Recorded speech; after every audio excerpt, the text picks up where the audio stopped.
داستان دوست کوچولوی مهربان. روزی روزگاری در یک باغ سبز و پر از گل یک خرگوش سفید کوچولو زندگی می‌کرد.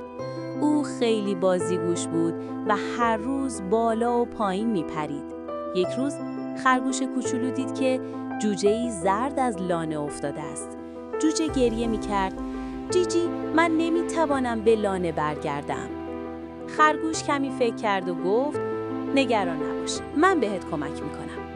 او رفت و یک برگ بزرگ آورد، جوجه را روی آن گذاشت و آرام آرام هل داد تا نزدیک درخت رسیدند. سنجاب مهربان هم آمد و گفت: من کمک می‌کنم.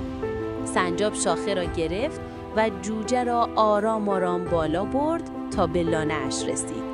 مامان پرنده خیلی خوشحال شد و گفت: ممنونم که به جوجه‌ام کمک کردید.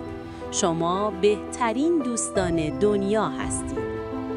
از آن روز به بعد خرگوش و جوجه و سنجاب با هم بازی می‌کردند و یاد گرفتند اگر با هم مهربان باشیم هیچ کس تنها نمی‌ماند. پایان.